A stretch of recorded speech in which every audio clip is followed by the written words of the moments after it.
my dad, I'll tell him stories about some people that I deal with getting spit on or, getting in fights or whatever, screaming, calling us everything in the book. And he always asks me, how do you not lose your mind? Yeah. How do you not lose your temper? And again, number one, I just don't get excited about much. It's hard to get me riled up. And number two, I know that I'm going home that night, and those guys are going to go sit in jail. So you're not going to give them the power. Just as an outsider's perspective looking in, I think the number one thing that you, and I think it's a superpower for anyone, but one of the best tools to have in your toolbox is emotional regulation. Yeah, you have to be able to control, which you get from the Marines. Yep. Well, you have to be able to be calm in the chaos and be able to handle it. And I just think in the long term, there's no way. If you're clinched and white knuckling everything, that's no way to live. You have to be ready. You have to be prepared. But I think, especially in your line of work, someone is talking crazy. Someone is, like you said, really aggressive. The Bible says a soft answer turneth away wrath. And I think sometimes people, and of course in your line of work, you don't know what they're on or, what's influencing them, what they just came from, what's in their trunk, and of course you're having to read their body language the whole time. You've got a lot going on. So therefore, since you have a lot going on, you can't be distracted with Dustin's adrenaline, that feels like your manhood has been flicked in the head, by this guy who just, bowed up to you or whatever. You have to stay calm. Because you're a couple decisions away from taking lives, at all times. Life is a series of problems and disappointments and hardships. And I think us showing our sons how to deal with the problems is the most important thing. How to face diversity. The temptation is to, the cheap parenting, the easy fatherhood is to say, oh yeah, that's nothing, stop being weak, you have no idea how I had it, and walking away and slamming the door. But the other father gets down on his knees. Sorry, I'm thinking about my sons. Gets down and picks up the ice cream cone and says, hey son, it's okay. Like, I know this happened. Help me clean it up. Let's clean it up together. Let's go get another one. Let's figure out how to get this taken care of. But it's showing them how to face the problems without crumbling, under the pressure of whatever they're dealing with. And I think, you see that in a lot of the Marines. You see that, I'm sure, in your current job, folks who can't handle things and they just shut down. Yeah. But the best thing to do, and I heard this, I don't know where I heard this, but in a dream when something's chasing you, turn around and face it. Face it and learn from the mistakes, learn from the lessons, and let it refine you, let it tell you what you're missing, and work to get it, and work to get through it. And if you have that mindset, there's literally nothing that you can't accomplish. And I want my boys to realize that. The Marine Corps teaches that as well. Adapt and overcome. Marines, see the challenges and they run towards them. And when you hit that fight or flight, you better fight. Yeah, that's what I want my boys to do. Yep. Don't run away. No, I want you to, like you said, you turn around, you face whatever that problem is. That's what Marines do.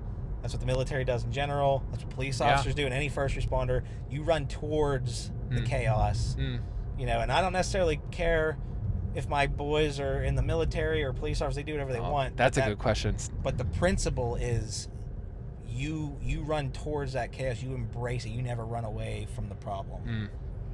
And telling them why, I think, is what's huge, because, like I said, the natural tendency, you don't run, you don't be a wussy, you don't, learn this and learn that, but I think the power is, hey son, I'm right here next to you. I'm going to show you.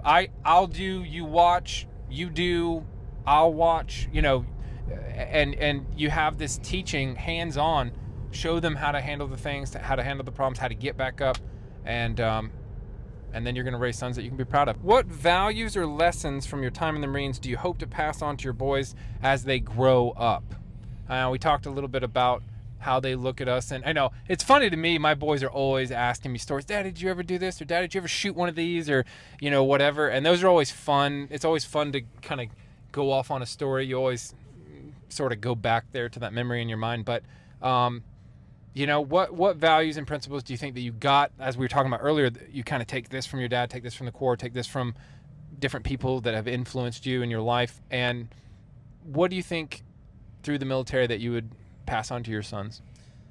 I think one of the greatest things, and we've talked about it, is overcoming adversity. And you were talking about whether he might drop an ice cream cone, but to him, like, that is just the worst thing in the world. Yeah. Even if it is still the worst thing in the world, it's still adversity, and he needs to figure out how to overcome it. Deal with it. Yeah. In today's day and age, I don't think, like, you have a bunch of whiners. Everybody whines.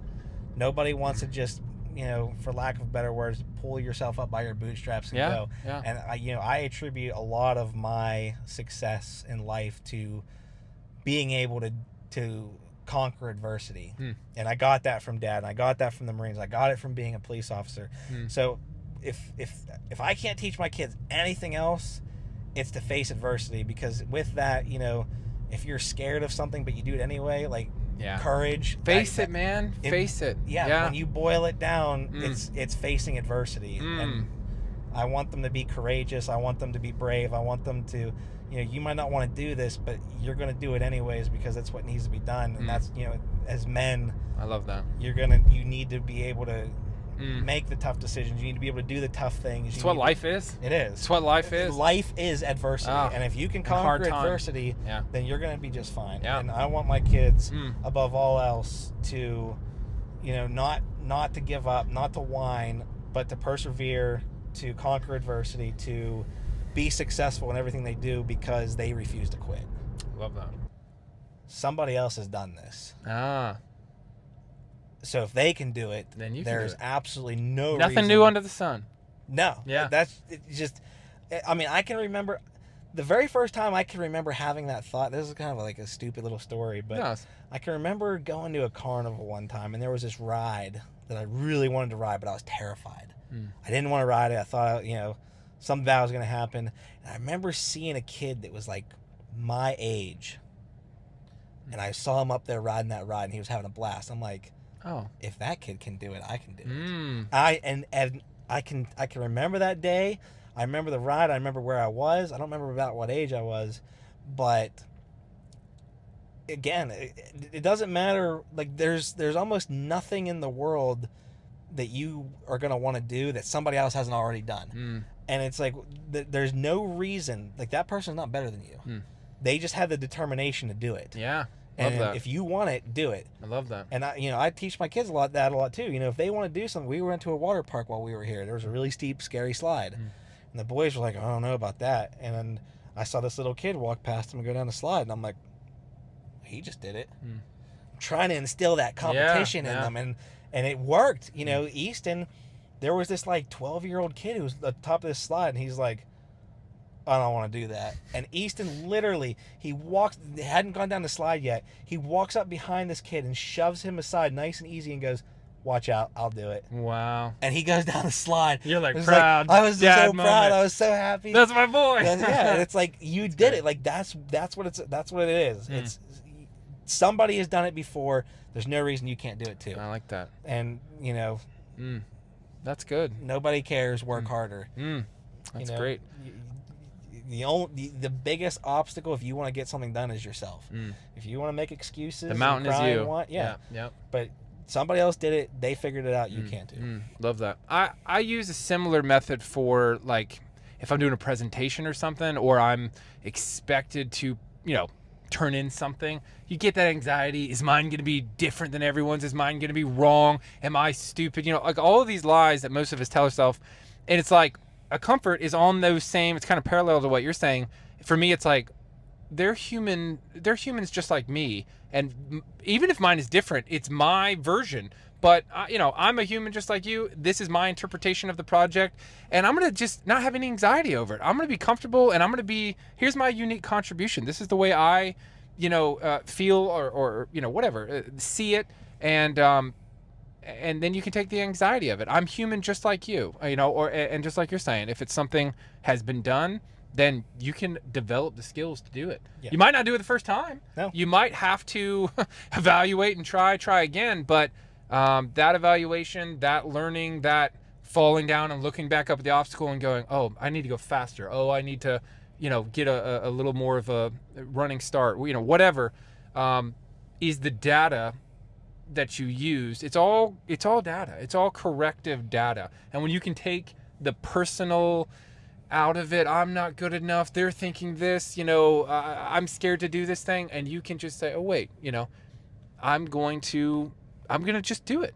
And if I don't do it, I'm going to take notes.